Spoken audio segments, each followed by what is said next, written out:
Welcome everyone to Webinar Wednesday. I'm Pebbles Turbyville. I'm the Executive Director of Horses and Humans Research Foundation.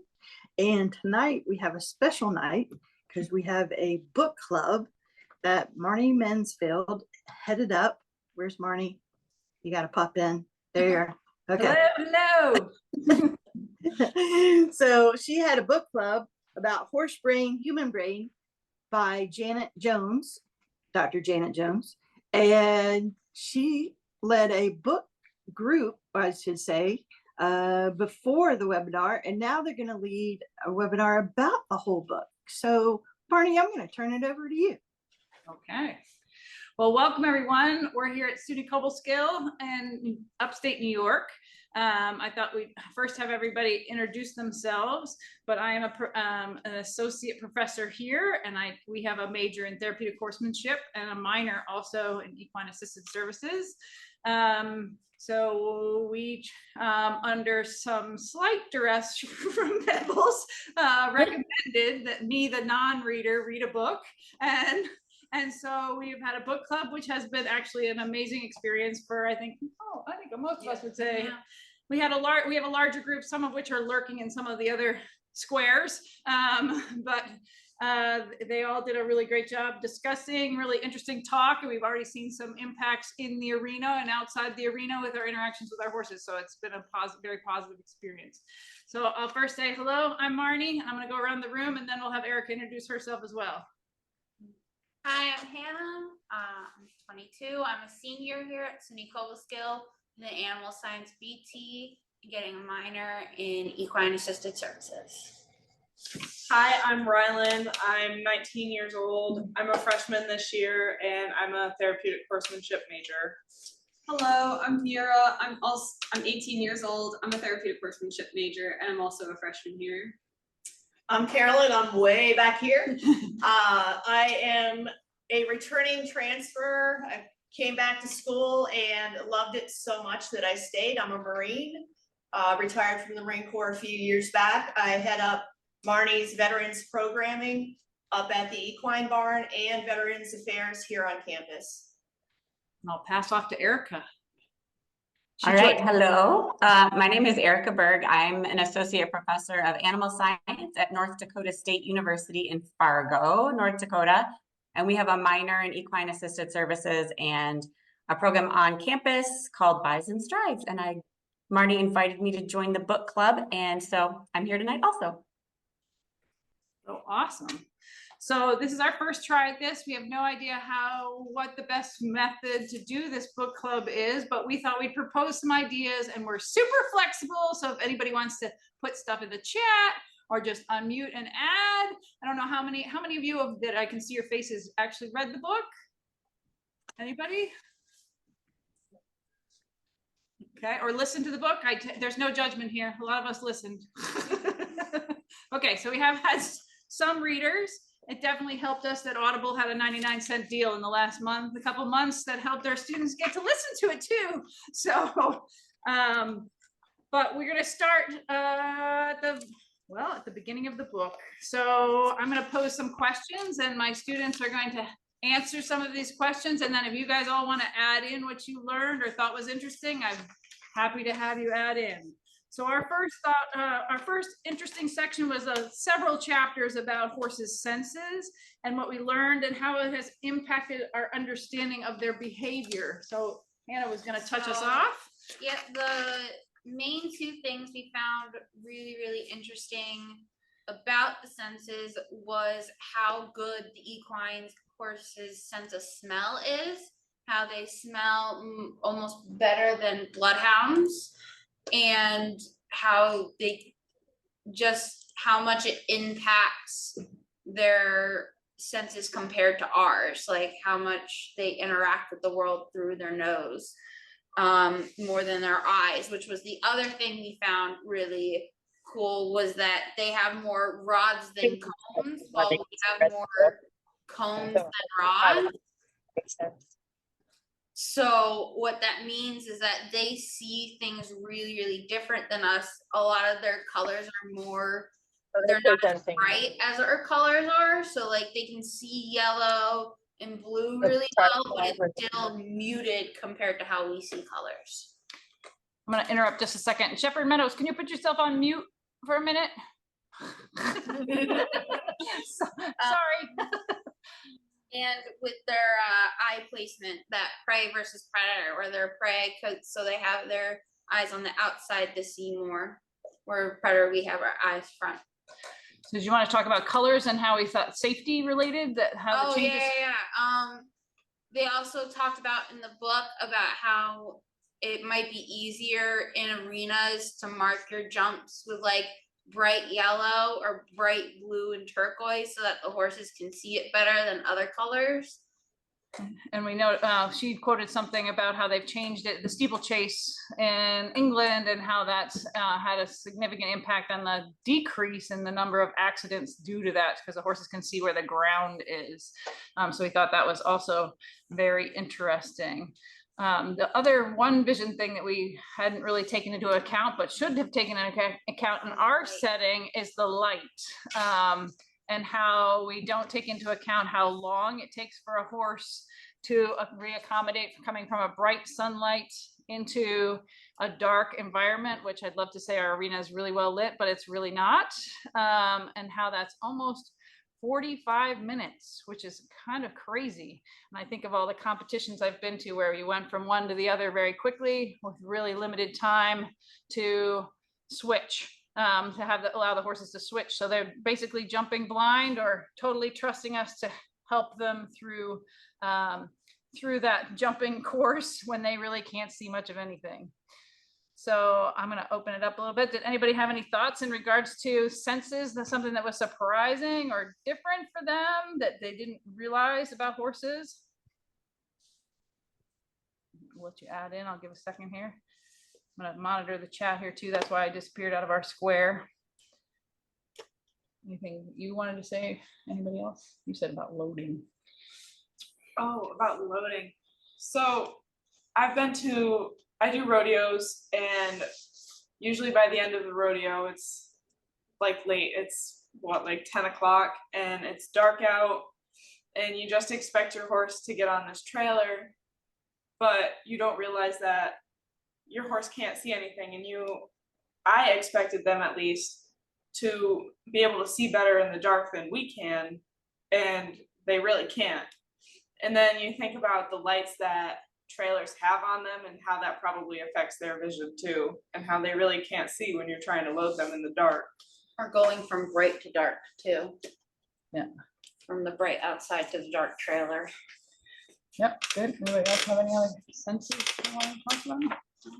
I thought it was so interesting that their eyesight and their brains, they see things that we don't see, because I remember the picture of the rider on the path looking at a barn or building ahead. It's what the rider sees. But then you look at what the horse is seeing, it's rabbits and leaves and plastic bags and all that sort of stuff. And it's really interesting that our brains are wired so differently. I liked learning that. It's great. And I would agree that thought of how we sometimes anthropomorphize or think they think like us, as kind of throughout the whole book, and kind of reminding us, a vision being a big one, really different from us, but it's kind of throughout the whole book about how we can't really think that way. We've got to get out of our brain and think how their brain works, for sure. Yeah. And someone said, I hadn't thought about how they can see and pay attention to what's behind them. Consequently, they might be spooked by something that I'm not even paying attention to. So yes, again, our field of vision being like the front 180, where they've got almost the full 360, not quite, but almost, of all of the things that are behind them. So they're paying attention to so much more than we are. And we probably don't give them credit for that. Thanks, Tina. Good. Anybody else have any thoughts about any other the senses that they had read about or were interested in? I have one more thing to add. Okay, yeah, Riley, go ahead. I thought that horses' hearing would be a lot better at detecting where they can pinpoint a sound, but they can locate a sound in about 30 degrees of where the sound is actually coming from. Compared to us, we can locate that sound within 1 degree. And you would think horses would be a lot better because they're constantly using their ears and moving them all around. So that was something that shocked me. those ears being fixed versus those ears that can move, you think they would be better. But then again, that we also, you know, with many of the things in this book, they say, you know, that some of it hasn't been studied yet. So we don't really know, like the smell as being one of those things that really needs much more studying, and some of the things that they are making assumptions because other mammals, that's what other mammals have in their brain. So we haven't even studied horses in some of those realms yet. Okay, someone had a quick funny story about sense of smell. All right. All right, so I'm going to make this really short. So we had a very high-spirited Morgan who only came from the pasture running to two people. I was one of them, and the other was this very lovely gentleman who didn't shower very often, who worked at the barn. And he would just say the horse's name and the horse would come galloping to him, and it was just a beautiful thing until one day, I don't know if it was a date or going to church or whatever he was doing, but he got all gussied up and perfumed and washed, and the horse wouldn't come anywhere near him. Same call, same voice, same stance, same everything, and nothing to do with him. So that's it. Awesome. Erica, did you want to add anything? I think just reminding the students, we get a lot of snow up here in North Dakota, although this year was a little bit different, we didn't. But when it's sunny in that snow and it's reflecting in the horses' eyeballs and they're outside all day, and that when we ask them to walk through this pretty narrow door, and it's like walking into a dark hole, right? They can't see that. And so just reminding everybody, and then myself included, to have a little bit more patience with them, that they're not trying to ruin your day by not going in the barn, that they can't see where they're going. And so just to be more mindful about that, I think was a really good take home point from throughout the book. But particularly things like that, like I feel like many of us maybe know that, but we just don't really think about it. So it was a good reminders. Yeah, and I would agree, like that made me reconsider how we even house them all together, because we put them in these narrow stalls and oftentimes have walls on all three of the sides of it. And it must be incredibly rough, stressful. Why we all have ulcers. Okay. All right. So I'm going to pose the next question unless anybody has any other things they want to add. Okay. I'm going to pass this off to Mira and Rylan. How did our better understanding of the senses impact our approach to horses and riding? And we've already, Mira already told us a story already in the last couple of weeks since we've been reading the book that she changed her mind about. And how has it impacted our approach with our horses? And I've heard it over the fence to many of you talking about it to people that are watching or whatever. So, so how does that impact your day to day then? So I've been riding, and I was taught kind of how to ride so that the judges and in show ring I would look better, but I wasn't really taught how to be an effective rider. And one of my old trainers told me when a horse was spooking that they have no excuse to spook. They should only be focused on you. But I didn't take into account that we were outside next to a construction area that had a lot of noise going on. There was a lot of big moving vehicles. It really freaked the horse out. It was really bright out. It was the first ride outside. And instead of taking that into account, I was just kind of like, well, he should be focused on what I'm doing, not whatever's going on outside. So I think that's really changed my perspective of riding. And when I rode a couple weeks ago, one of the horses I was on kept spooking in one corner. And instead of being like, well, he should be focused on me, I kind of took into account, well, maybe there's something over there that I'm not seeing. Maybe there's a new smell. Maybe it's the shadow coming in from the gate because of the time of day changing. So I think that's really changed how I look at how our horses are perceiving the environment versus how I am. And how did you manage that? So you said you got. So after I rode him around the corner a couple times and he kept kind of doing the same thing, when I got off and I was walking him around the ring, I brought him over to that same corner to see if maybe he wanted to check it out. Maybe he wanted to see what was over there. I guess whatever was over there was past when I was on the ground because he was not interested anymore. Mm-hmm. Okay. Awesome.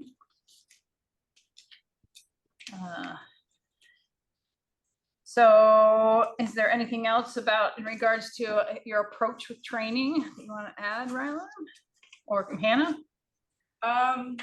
So growing up, I was always taught to be an effective rider and to just take the bull by the horns and they would just put me on whatever horse was acting up, the broncs, the green horses with a young green rider.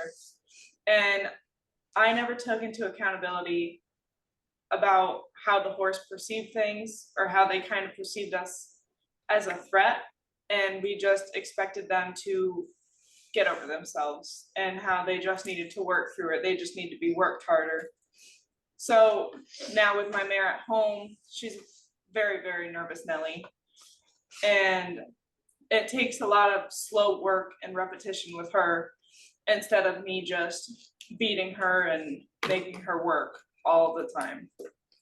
So that need to slow down and break it into steps. We've been talking a lot about task analysis with teaching here anyway, and we've been talking about it with our potential clients and participants, but now they're starting to think about it how with the horses, they need the task analysis to break it down to the steps that they can handle more in regards to their learning.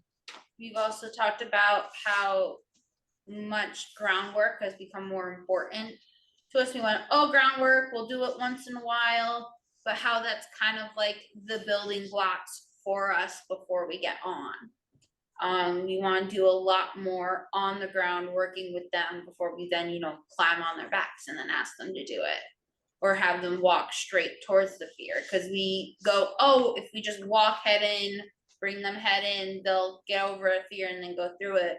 But really we need to take them in slowly and have we always go straight at the object that they're supposed to be afraid of. And we kind of had to take a step back and think, well, they can't see that object if it's straight ahead of them. So we had a horse the other day who was spooking at the pigeons in the barn. So instead of me taking him straight towards it, I had him turn to the side so that he could see it and just stop and take a second and analyze the situation. And then he moved right on from it. I don't do it anymore. I used to joke that my horse has two brains because you pass the jump on one side or the fence or whatever and no reaction. The other direction, the other brain didn't see it and spooks. But I really found myself feeling so much more empathetic from this understanding of the horse from their perspective. And I had someone ask me what the book was about. I just said it's about empathy because really it was so instructive for taking a walk in their horseshoes for a little bit. Yeah, I would absolutely agree with that. I would absolutely agree with that. Anybody else have anything to add in regards to that? I think it too was a good reminder. It was threaded throughout the book, kind of like you both said, that humans tend to be very egocentric, right? Even though we like to not think that we're just thinking about ourselves, but in general, and that how we perceive something is how everybody must think that it's perceived, including the horses. And so just those reminders throughout that it's not the same. And then I also like how she talked about each horse as an individual. So I think we kind of do these training regimens, here's where we start, here's what we do next, 1, 2, 3, 4, 5, 6, 7, 8 steps.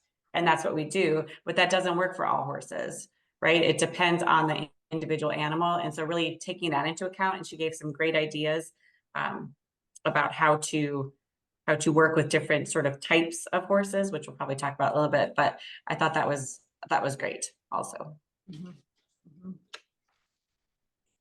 And I think something that just has come up in my world several times over has been about the limited attention, both of ourselves as riders and individual trainers and people, how we have such limited attention, and really and truly we can't ask the horses for really long-term attention from them either, that they have short attention. So our lessons should be short, and so we and our horses can pay attention and be short and successful, allow for those chances for success, and then move on, and then give them a break.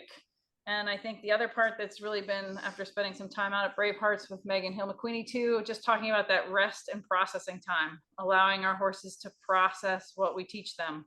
I think we don't allow enough time for that. Usually when we're done, like a lap or two and we get off, but some of our horses need longer to let down, longer to process, longer to take that time to really take in that information. So I think that we sometimes rush that process where it could be a whole lot more time spent on that wrap up, allowing them to have that learning time.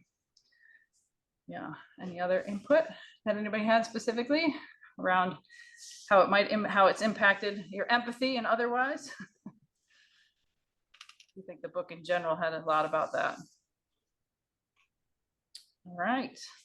All right, Erica, do you want to do your proprioception exercise? Erica. Sure. Okay, everybody gets to stand up if you feel like it, but do it, it'll be good. Okay, so in this book, she talked about a lot of information on the brain and movement on our proprioceptive system. So just so everybody's on the same page, our proprioceptive system is basically just the input into our muscles and joints so that we know where our body's at in space.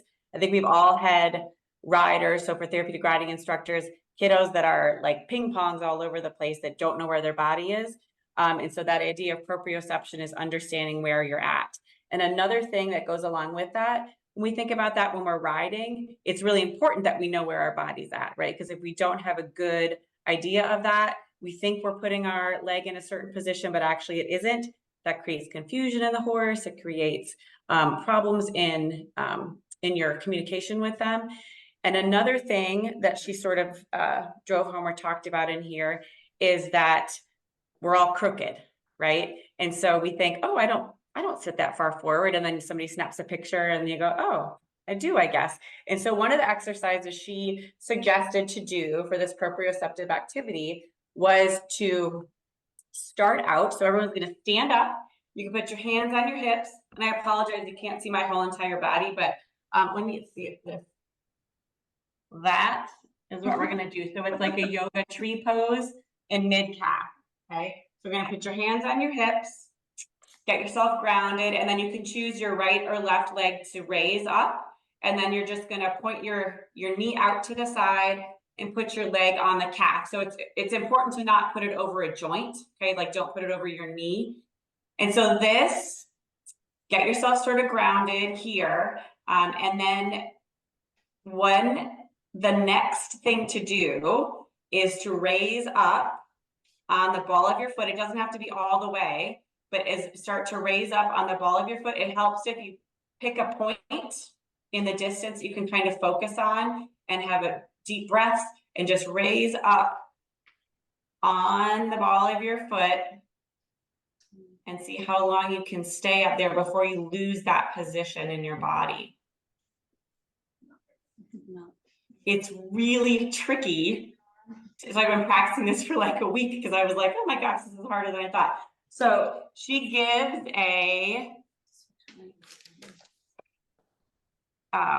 like an evaluation of your proprioception. So if you're able to hold that position for less than 10 seconds, okay, it also obviously takes some strength in your calf muscles, but less than 10 seconds, it says your proprioception is poor, but do not fret because there's work that we can do to make it improved. 10 to 24 seconds, it's fair. 25 to 39 is average. 40 to 50 is good. And more than 50 seconds, or like almost a minute, is excellent. And so I thought that was pretty fascinating because I feel like flat-footed, most people can probably do that, right? But when you're up on the ball of your foot, that makes it a lot trickier. So she gave just different exercises, even just practicing that a few minutes a day, switching legs. And most people are stronger on one side, right, than they are on the other, obviously, as well. But it was a great, I just thought a great exercise. And there's also, she talked about formal proprioceptive tests that you can have done by a physical therapist or an advanced athletic trainer that can really kind of get in there and sort of pinpoint where maybe you're crooked or where you're stuck.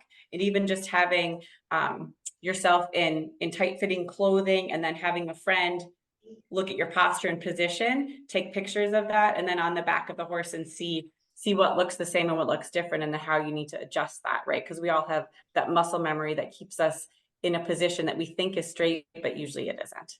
So that was just a kind of a cool thing I thought that she had in there.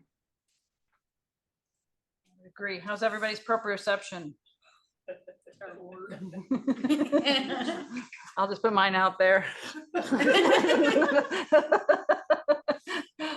So, and then I actually re-listened to this section. Re-listened to this section on the audiobook again today, and how she was talking about a horse can feel on their withers area like less than 3 grains of sand. So just imagine a poorly fitting saddle and a rider that's off balance, and how incredibly charitable they are to us to not kill us. Yeah. So, and that they can feel the touch of a fly on their sides. That's how much proprioception they have, whereas we wouldn't even feel it if it landed on the tip of our finger, which is one of the places where we have the best proprioception, knowing where it is. So I think that it speaks to all of us. We talked just recently did an activity here for one of our classes where they had to take pictures of themselves on and off and from all sides, and then in movement, and how that all looks so different, and what are the things you could do off the horse that would help save the horse. So, and a lot of those things can be proprioception related, strength, balance, the asymmetry related, that can so play into it that we can somewhat address off the horse, which is, I got to think, better for our horses in the end of it all. So Marcy's nodding. Anybody have any other thoughts about proprioception? I'm gonna go back to the chat quick.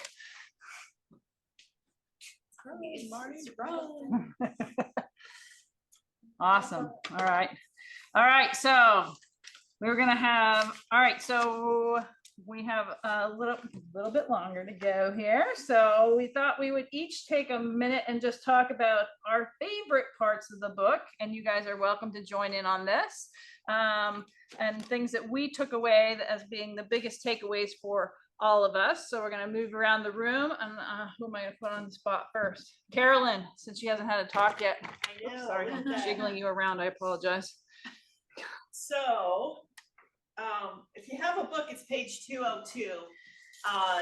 For me, I really liked when she hit home on the sidebar that I personally need to lighten up. It says to limit yourself to roughly 2 hours a day with a given horse. How many times have we had a day off or something like that? We get the horse, we groom the horse. She had a story about, the rider goes out, rides, then she decides to go out in the arena, then she goes outside, and then she decides to wash the horse and all that stuff. And I have done it before too. She says here, to borrow a horse who needs some TLC instead. And I think that is just amazing for me. But I like this little box. It says, shoot for 5 to 6 days a week with that horse. Omit or reduce the frequency of stressful tasks. We attempt to do that here with our horses. Sometimes it's really tough. And I found myself after reading this book attempting to not stress that horse out even more on a given day and to make their life maybe a little bit better. And it says to spread stressful tasks over several days, and then provide long rest breaks during a mandatory task. And we're such, hurry up and get it done. We need to think about the horse and take a little bit more time and plan for a little bit more time. But that right there, that's one of my favorite parts of the book. And I'll turn it over to who wants to go next. And I think I'm going to pipe in here. I think also because we run a 3-day-a-week program that's very intense on 3 days, it made us think about our schedule, but that's how the schedules run always. But maybe the horses need it more spread out. So yes, go ahead. Who wanted to go next? I can go next. My favorite part of the book that I've actually already used like in lessons is kind of how when we're riding, we are their head of the herd, the person that they took to. That was one of the most parts that stood out to me. Because when we don't have a confident rider, then the horse kind of does their own thing. And the more confident the rider gets, the more the horse tends to start listening. And it kind of just reframe that in their head that it's not because like we're the boss of them, it's because they're connecting with us and communicating with us. So the minute we start getting more confident and clear in our communication, the more they put that back to us. That's one of my favorite parts. Okay. My favorite part was chapter 7, or not chapter 7, page 7 and page 8, the brain interaction section of the first or second chapter.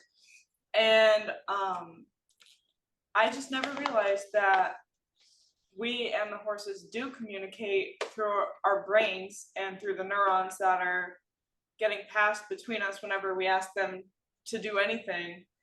And I just feel like that's why we feel so connected to horses, because our neurons are passing through to each other. And I found that super interesting, and I shared it with my dad, and my dad found it absolutely fascinating. And he is not a horseman. Money well spent on all those horses. He's a cow guy. Mira, did you have one?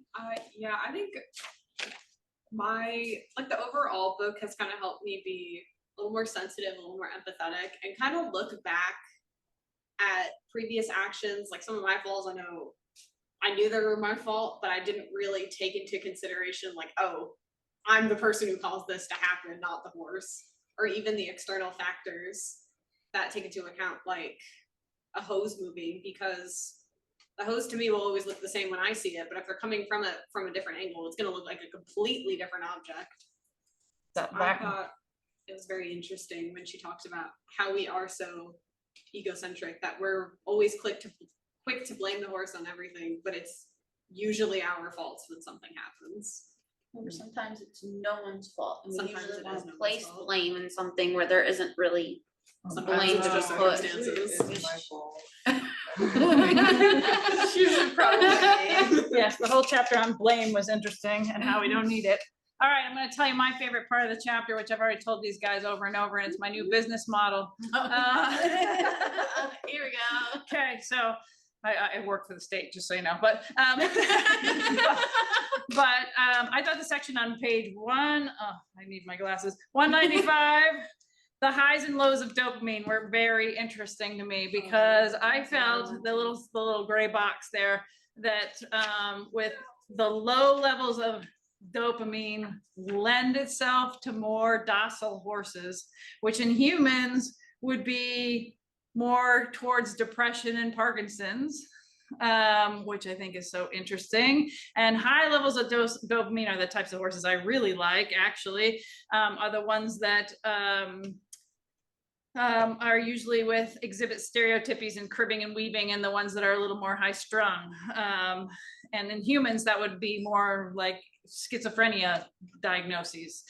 So I just thought that was so interesting about our docile horses having low dopamine and that being related to depression, because I also worry about all the time. I worry about our horses going into that state of just blankness, and how that might be a fine line there because of that low dopamine, and that potential horse, that docility might be related to something related to that. So I thought that was also very interesting. And Eric and I are going to start a new business where we go just take blood samples and we'll know which horses to pick for our therapeutic programs. So send me any horses in your area, blood samples, and we'll just pick our horses off of docility, low dopamine levels. But I'm not sure that's really accurate. So I'll let you know how that works out. Pass it off to Erica so she can tell us about her favorite section. Sure. So I'm kind of with Marnie on that, the information on the different neurotransmitters too, talking about acetylcholine and norepinephrine and all those different things, and how those neurotransmitters impact the horse's brain and the high and low levels of those, and then how that impacts the behavior of the horses. And I actually also really loved her ideas and sort of tips and tricks for working with different types of horses, right? When you have the really nervous, high-strung horse versus the horse that is a little bit quieter, and how you can approach that. How you can approach training techniques. Maybe the high-strung horse is going to need some more predictable scheduling and predictable schooling regimens, even like you start out, walk 3 or 4 times around the arena, then you do a long trot through some shallow serpentines, then some canter circles, but just keeping it really predictable for them to be able to help those horses to develop a trust with you, so they know what to expect each time that you come. And it doesn't mean you have to do that for the rest of their life, right? But for a few weeks to sort of establish that. So again, they know what to expect, and then they can trust you a little bit more, and then you can ask them for harder things. And they maybe are more willing to do that, or are going to be less afraid of whatever is in their environment, because they trust you more. So. Did anybody else have a favorite part for those of you that read it, or a big takeaway that you're going to take forward? I thought the proprioception part and the connection of the brains also was incredibly interesting. I mean, you don't think about how I put a leg on, which then the horse processes, then does an action, and then it comes back to me as the action's done. So then my body processes how the movement is going, and then we do it all over again, over and over and over and over and over again. And that how, while we have great interactions with dogs, that dogs don't have that part about that human touch with being on them, which I thought was just a whole nother level. It's probably why they're so expensive.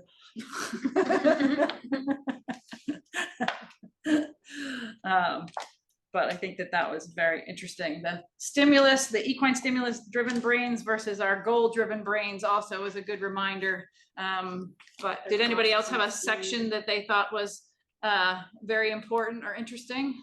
Jump right in. I'm going to stop talking for a minute. I think for me, it was the why horses tend to like react, especially like when we're like working in therapeutic and we see like the horse gets spooked, right? And then they do something, they react. Like they're not thinking first like us what it is or how to react. They just react because it goes to the reaction part of their brain. Well, ours doesn't go to the reaction part. You have that additional processing for sure.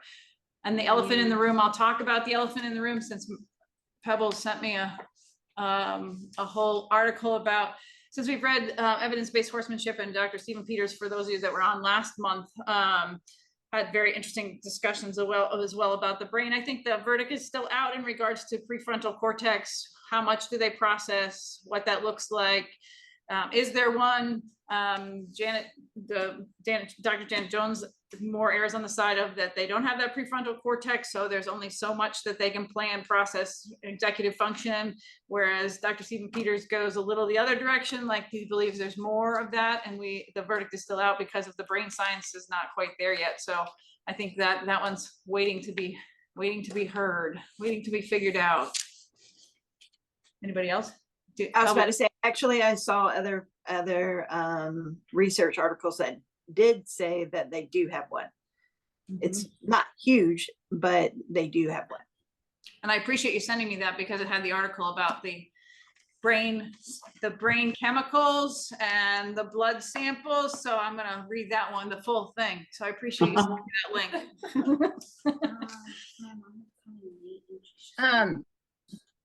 The entire book for me, because I'm new to horses, so it was mind-blowing. But one thing that hasn't been mentioned that I loved was seeking the good. And I think that's good with any type of training or teaching, that when the bad behavior's gone, don't even think about rewarding it. Don't even think about commenting or, saying something. So I really like that part because that's harder for us to do when they're not, doing whatever it was we didn't want them to do anymore, and then to praise and reward them. I like that part. Tina, I would agree with you. We talked a lot about that actually, Yeah. about the absence of misbehavior. And Yeah. how we're so terrible at identifying that. Yes. We had quite a long conversation about that in regards to, and the picture, they had the pictures with and without the forelock or whatever, which was an interesting way to kind of look at that. But I think that it was interesting to think about, and even just standing with our horses today, I was thinking like, oh, you're being so good. Like, when they're having good behavior, we don't say much about it because that's just expected, you know? So I think you do need to, when they're doing it right, say something, or, you know, give them a little scritch or something like that, how important that is. And also back to like that positive reinforcement versus negative reinforcement. It's not always just taking the pressure away. It's about Yeah. adding something positive. Yeah. Yeah. Someone else want to add in anything? I also appreciated when she talked about the fact that the horses are not trying to ruin our day, right? I tell that to my students a lot because I see that although, I mean, I guess not only in students, that's mostly who I'm around, but even with coworkers too, right? To really check your emotions and think about regulating your own nervous system and regulating your own self, because the horse, like, don't get mad if they do something that was naughty or didn't expect, or that was really naughty. Just respond to the behavior, but don't take it personally, because they're not doing it to piss you off. They're just responding. Anybody else have anything? Jody, you just popped on, so I didn't know if you had something. Your video just popped on. I didn't know if you had something to add. I'm not exactly sure what the topic is about. Sorry. No problem. We're talking about Horse Brain, Human Brain, the book. Yes. So we were just talking about all sections. So I was just saying that if anybody had any takeaways that they thought was very meaningful to them from the book. Just to comment on a couple of things I just heard. It's never ever about you.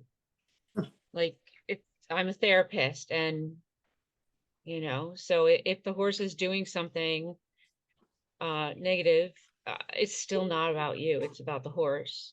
And to chime in with the positive piece of it, we always miss rewarding good for people and for animals. And when they get less attention for doing what they're supposed to. And after a while, that just doesn't work.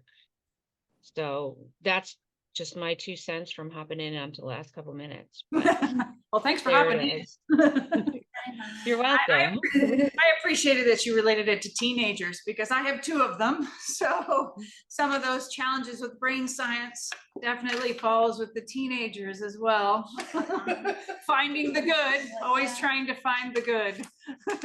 Yeah. So I think that, Melissa. Thanks. Okay, thanks. Okay. Just quickly checking out oh, someone just ordered the book. I love it. I love it. I'll take commissions. I know. I think the biggest also takeaway was the last chapter about horsemanship, and how going back to basics can be like one of the best things you can do when you're analyzing yourself working with horses. And she says it in the book what the defined definition of horsemanship is, and that some people lose track of that after being in the field for so long. And it's always good to want to learn more. And it's always about the horse. It's about the horse first. So we had a few takeaways that we had that if anybody wanted to comment on. Assume that your horse is always doing the best. Horses always want to learn. So we want to make sure that we're always encouraging opportunities for them to learn. And we say teaching the positive, rewarding good behavior, recognizing the absence of misbehavior, adding chances for success. So setting up opportunities so that they can have success. And that might be that this needs to be smaller chunks. Supporting research on the horse and their brains. There's a plug for Pebbles and Horses and Humans. Go, go, go, research. And do what's best for the horse. And I think the biggest one for me is, as a horseman, never stop learning. So all of you that are here, we appreciate you being here and continuing to learn and reading a book. Woohoo! Thanks for forcing it on me. But don't worry, we've already signed up for fall, and Erica's going to get her group at North Dakota State to help us read it next time. And we've been debating about, because we did it by Zoom, even amongst all of us, we didn't meet in person, we met by Zoom, whether it would be, people would be interested in going through a book slower than doing the whole thing and pacing themselves. And we did it weekly for several weeks, whether that would be something interesting that people might be interested in being a part of, as going through it a little slower versus the whole book.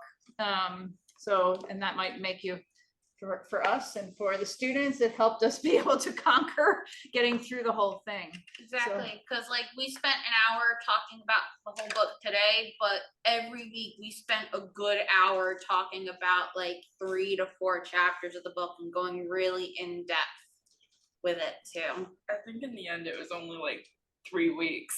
Yeah. We might have gotten started a little late, so we did fairly good sized chunks. Thanks, Erica, for joining us. But we could do it, break it down in a different way. And if anybody had a suggestion for a book, well, we're gonna try to attempt to do this again in the fall. So if anybody had any thoughts on that or any closing, I was gonna leave a few minutes here at the closing if anybody wanted to add in. I actually was putting together a questionnaire to see if anybody would be interested in doing something maybe over the summer as a book club. But of course, you know, I need to know what day, what time would be best. So that's why I'm doing a questionnaire, and it'll be in our e-news. It'll be coming out the next month, either in May. Censor. Sorry, we're saving energy around here. Sometimes we have to go wave the lights back on. Anybody have any other last parting comments, thoughts? Can you hear me? Yes. Yeah. Okay, I'm new to this, totally new to this. I would just like to say, I love the comment about supporting the horses when they do good. And I would like to apply it to us as humans. We never do that for ourselves. We get through our day somehow, we get to the evening, but I think it would be nice if all of us were generous to ourselves as well and give ourselves a little pat on the back when we get through the day, or do something, just something nice for ourselves. Be generous to us. And you did, because you came to a book club tonight. A little late because I couldn't remember my password. I couldn't get on, but yeah, here. And she's a first timer too. Oh, way to Right. go. We're Right. glad you're here. Thank you. Thank you all. Any other comments? Oh, Just reading the comment. oh, expanding the, okay, there was a Expanding comment. on the release would be very helpful. Page 150. Okay, we're gonna look at page 153, see if we remember it. Hold on. We'll get there. The release. Ah, okay. Yeah, not releasing. Oh yeah, when they do it correct. Okay, yep, so this basically talks about in regards to our horses when we add pressure, like for adding a leg pressure or rein pressure or even shift of weight pressure, that release. So there's only so long, if you ride a draft horse like a few of ours, if you push on the pressure for a period of time, at some point they start ignoring you. There's neural fatigue, so that they don't continue to feel that pressure. So after a while it stops sending. So that release where we take our leg away allows that horse, either if you reapply that pressure again, they're going to feel it again, or the fact that the release often is the reward. So we don't do that enough in regards to that, in allowing them that processing time once we've added the pressure, to take the pressure away, which is a reward to our horses, so that they can then process and okay, help me out here, Erica. It's when you release pressure, that's a That's a negative reinforcement because negative reinforcement. you're taking it away. Yeah. taking away. Because you want that behavior. So if you're reinforcing something, you want to see the behavior again. Punishing behavior, you don't want to see it again. And then the positive and negative is just adding and subtracting. It's not good or bad. So taking away that pressure, it's a negative reinforcement because so if you add a leg and they move forward, then you take the leg pressure away because they did what you wanted. And then their reward is you leave them alone. Yeah. Erica's explained that like 4 times to me now, so. All good. A little thick in that regard. It's getting in there. But I think that there's, again, this is another one where I feel like we're learning more and more about the neurology of that and the release and how long that needs to be and how, how quickly we sometimes get, because we're so goal-oriented people, then how can be that we don't give much rest. We go ask for something else. Don't give them a time to have that reward for a second. So to just remember that time, take a break, do it in smaller pieces, go slowly, allow for them to process it because you're gonna have better outcomes in the end. Mm-hmm. Yeah. And they related it to, I think, if you're slowing a horse at a half halt, how little you have to do that. And then that release, then they're better. Good. Thank you for that question. Good. I was gonna say, enjoyed the discussion. I'm just going through the rest of it. Oh, thank you, Tara, for our positive feedback. Yes, yay! I want to thank Erica and this crew here and our Yes, thank positives, you.